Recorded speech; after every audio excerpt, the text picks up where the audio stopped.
Hi, thanks for watching. Okay, again, this video is just another part of the rough draft, just the ongoing evolving ideas about cluster B. And specifically in this series, I'm really talking a lot about the internal organic dialectical process. Okay, so um, here in this video, I want to focus on a topic that is very troublesome to me because I think it's important on the one hand, but I think it's also very misunderstood and I think very problematic on the other hand, okay, which is the subject of empathy, okay? I will never say that empathy is not important, okay? So I'm not going to say it's not important, okay? And I know as a narcissist, I mean, for me to criticize empathy is already a red flag, so I understand that. I understand that. And on the other hand, I think empathy is a problematic concept, okay? Because I think it's presented as a kind of a fundamental end-all, sort of a fundamental be-all idea. It's sort of like, it's presented as sort of like a fundamental be-all characteristic, which is like at the very foundations of having a healthy personality. I think that's not right. I don't think that's correct. Okay. I think empathy is actually, how would I say? I think when someone completely lacks empathy, I think that I can understand as an issue. Okay. Completely lacking empathy. Yes. But I think to then say that empathy is therefore by itself, sort of like this foundational test of the goodness and the healthiness of a person, I think that's not right. Okay. In other words, and the reason I say that is because I think empathy is like anything else in life. It's just an element. Okay. It's just an element. There is no element that by itself represents, the health of anything. Okay. In other words, it's like saying sodium. Sodium by itself could be a poison. It could be, if you don't have enough sodium, you don't have enough electrolytes, your heart will stop beating. You know what I mean? If you're low in sodium, you'll go into cardiopulmonary arrest. If you don't have enough sodium, your brain can't function. I mean, but to say that therefore sodium is the how would you say, the core of humanity. It is the test of all tests to measure how healthy a person is. I mean, obviously, if you're deficient in an element, that doesn't mean the element is the definition of health and the slogan that will, symbolize all human goodness, because sodium in excess will also kill you. You know what I mean? So I think, it's funny how we go from noting someone's lack of empathy to then putting empathy on this pedestal as this, like, this enshrined sacred thing.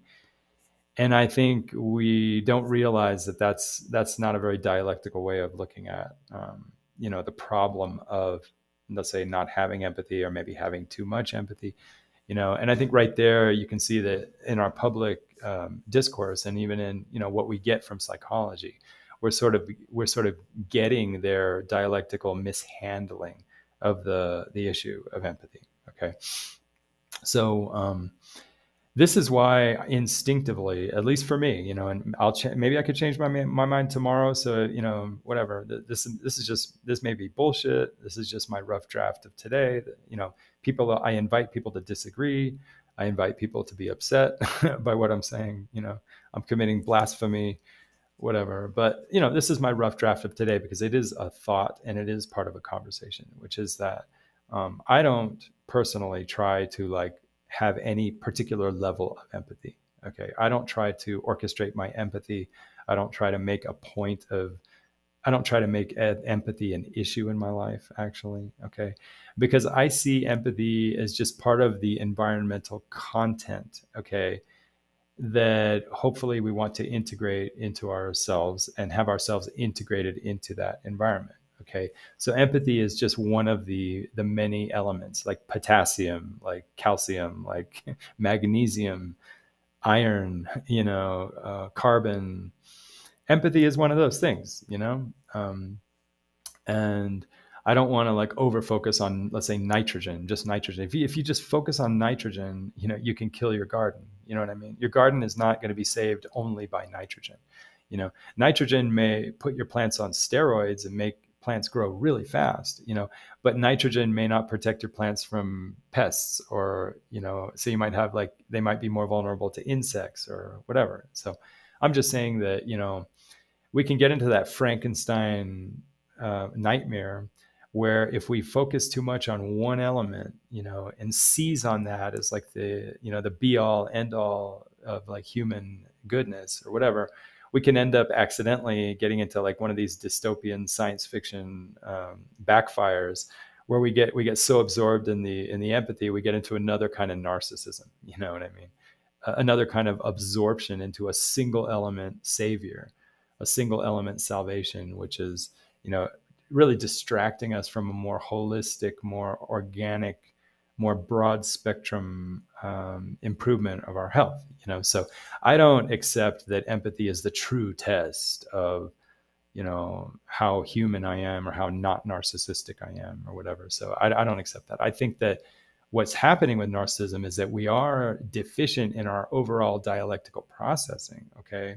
So that not only empathy, but also other elements of our environment are not getting integrated into ourselves, and we are not getting integrated into that environment, okay? So empathy being one of the elements that is not really circulating properly through our metabolic, whatever, dialectical process. So that part, I'm not saying I'm phobic of empathy. There's no phobia. I'm just saying I'm not going to focus only on nitrogen and not think about magnesium and calcium and, phosphorus and, whatever. There's so many other things. I mean, and not only that, but like the relationship, the metabolic relationships, what about the fungus? What about the bacteria?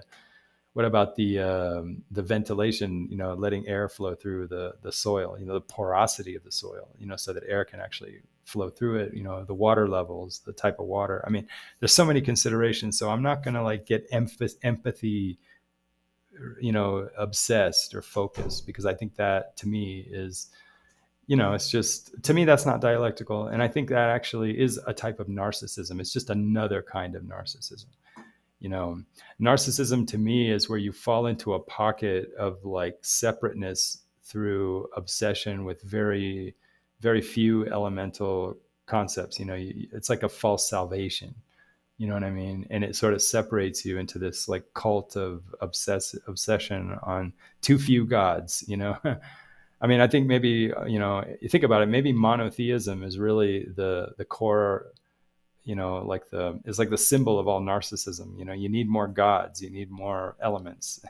You can't just be worshiping one God, I try to avoid that, so when I hear too much about empathy, I feel like I'm in like a fundamentalist Christian church, and I feel like, I get what you're saying, but there are other gods out there. It's like, this is not a rich soil. This is like just nitrogen soil. It's going to set us up to be weaker, actually.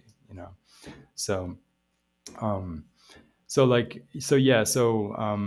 don't want to be without empathy. It's not like I don't want to have no nitrogen. You know what I mean? Like, I want to be healthy, okay, but I think healthiness is not focusing on one element, okay. So basically, instead of like making a point of let's address your empathy, let's try to get more empathy in you. Let's confront that. In my case, it seems a lot more authentic to just say, hey, I want to open myself to the environmental content, all of it, including the empathy, including all the stuff in the environment. And just knowing that, believing that if I allow myself to get sort of exposed and allow myself to get loaded with the burden of my environmental content, that all the elements will sort of come into to my garden, so to speak, and produce, a metabolic process, like produce like a compost to improve the soil of my internal garden, so to speak, that metabolic process. And I trust that empathy will be part of it. Okay, part of it. But I'm not going to end up being somebody who has like a notable, like where empathy is like the main thing you notice about me. It'll just be mixed in with all the other things, So I'm not going to be somebody where, hey, this guy is Mr. Empathy. Like empathy is like the number one thing you see about this person. It's like, it's in there, it's kind of like when someone puts like nutmeg or cinnamon, like in some recipe, you don't really taste it, but you would know it if it wasn't there. You know what I mean? So I think that's kind of how I look at empathy. You know, I think empathy, it's almost better if you don't notice it. It's like, I think that's the more advanced kind of cooking where you don't really notice the oregano, or you do, but you don't notice the basil or the rosemary. You know what I mean? It's there, but you would know it if it wasn't there. It makes the dish so much better, but it's not like standing out. You know, it's just there. That's integrated. I think when empathy is so excessively notable, so salient, I think that's a sign of a person who hasn't actually been integrated, and that itself is also kind of like a narcissistic problem, you know.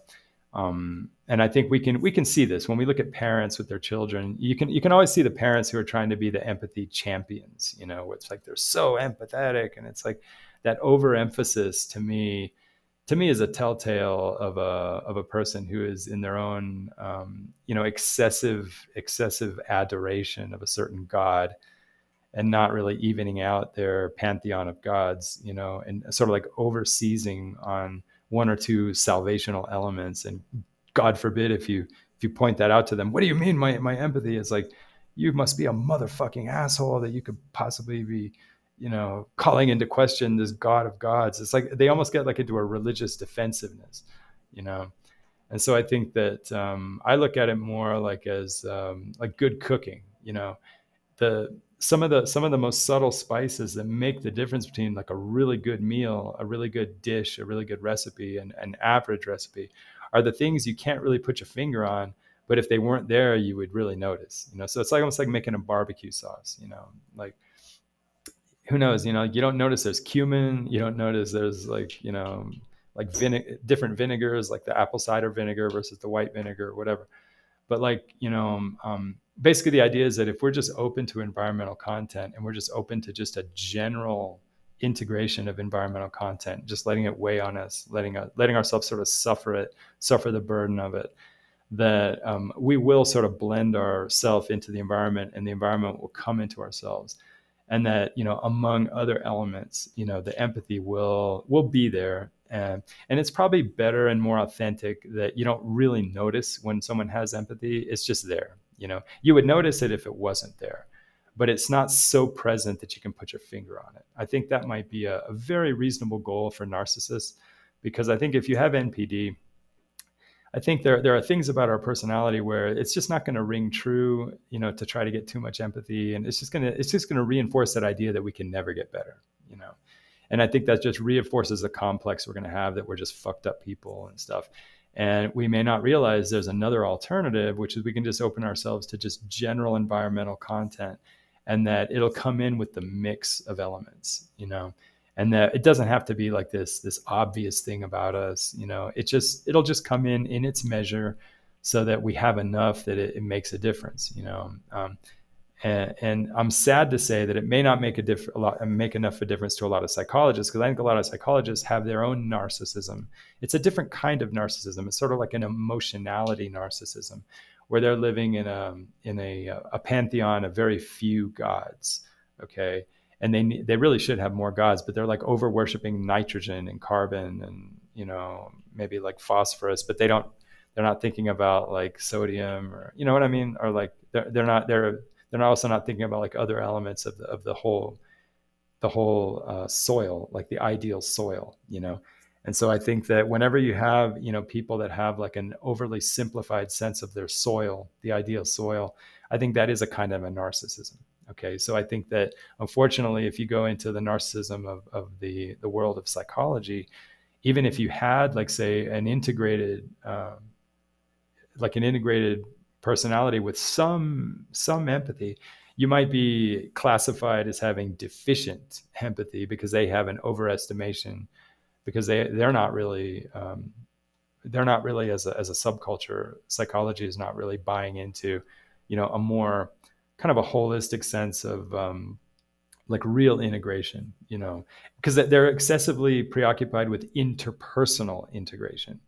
And I think psychology is overly preoccupied with interpersonal relationships. Okay. And I think that the real salvation, I think, is looking more into just general environmental integration, where the interpersonal aspects are just part of it. Okay, so basically, open your door to the whole environment, not just the interpersonal aspect. Okay, and the interpersonal will come in with the whole package, but it's just part of the package, and it's just in its measure, you know. So I think that might be very helpful for people with NPD to, because I think instinctively it'll feel inauthentic to get overly emphasized just in the interpersonal integration. That what we really want to do is enrich in the soil generally, okay, so that the interpersonal will come in as part of the overall mix of environmental elements, you know. So I'm just putting it out there, you know, who knows, I may be wrong. Maybe, you know, these are just rough drafts. You know, I've changed my mind in the past. And I'm not even pretending I have the answers. I'm just saying I'm putting out my experience just to add voices to the conversation. And so that people who have cluster B can do their own experimentation to see if they feel better through certain practices. And again, I'm going to add this. I want to add this, at least for now, you know. I don't believe that it's realistic to think of, you know, radically transforming the personality, even with all these practices of you know, integration, of internal organic dialectic and all that. I think we're still going to have our temperament, and we're still going to be susceptible to the problems of life, you know, the dramas of life, you know, the episodes of our lives, you know. And so it's not like we're going to become saints, you know. We're not going to become philosophers and saints. We're going to incrementally improve our lives, and in the meantime, we're always going to have risk, even in our improvement. Okay, we're going to have risk of falling into bad days, maybe doing behaviors that we really shouldn't be doing, or, you know, doing things that could endanger our relationships or our jobs, our careers. And so I think that, you know, whatever I say or whatever we do, whatever experimentation we do, I really, really encourage, and I'm going to try to do this too, that we find like co-sponsors, people in the community that can sort of be our watchdogs, you know, that can sort of help us have that accountability, that peer accountability, peer support, you know, because I'm afraid that none of this is going to work without some kind of peer support. And I think that might even be more valuable maybe than having a therapist, you know. And again, if I'm wrong, if I just committed blasphemy, but even if you have a therapist, I think it's also important to have peer support. I really do. So, you know, how that's going to happen, maybe for now, a person would have to join a 12-step group, you know, because I'll bet you, and I'll bet people have noticed this, when I've been in 12-step groups myself, I had a gambling addiction. Would it surprise you that a good percentage of people in 12-step seem to have cluster B issues? Is that just a coincidence? I don't think so, but I'm just saying, you know, maybe for now, since there isn't like a specific cluster B, you know, 12-step group, you know, I've noticed that in some 12-step groups, there's a lot of people that seem very cluster B, or at least close enough, you know. So it's like, I think there do exist places. Maybe it's not a perfect fit, and maybe there are some things about 12-step that really annoy me, because it's like a quasi-religious. They have some kind of religious ideation, which I think is also not very dialectical. But still, I think, you know, the good part about 12-step is the sponsorship thing, where you have somebody who's more experienced and more developed in their recovery, and it's nice to have somebody who's sort of been through it and improved their life, you know, because it gives them gives them an eye, you know, to sort of watch out for people who are also maybe also recovering, but in earlier stages, you know. So I really, I don't know, like I encourage experimentation, but, you know, not to give false hope, and to help people, and to have people think that just because I'm moving in my kilometers, I'm moving along in my kilometers of, you know, on the path of getting better, but like the path is thousands of miles long, you know. So if you're getting like, say 20 miles a day or whatever, I mean, believe me, you're still at risk, you know what I mean? And I think whatever we do experimenting as far as all this, you know, dialectical integration, organic dialectic, all that, I mean, it's wonderful, but you're not going to get super better so fast, you know what I mean? So it's like, I think it's important that we also be realistic and have some kind of environmental, community support, you know, so that to understand that we are vulnerable, you know, we can really screw up our lives even when we're in recovery, you know what I mean? And so we need to understand, that's part of the insight, I think, for me, is that, you know, knowing that I have a cluster B condition, automatically my relationships, my jobs, my clients, my businesses, my relations with people are really always at a higher risk, and that's a very serious thing, because whenever something's in jeopardy in your life and you have something in jeopardy or in crisis, that really messes up our recovery. And I think it really interferes with that dialectical processing, so it messes up our soil, you know what I mean? And so we really, I think, want to really treasure our soil and make that such a priority that we should protect it.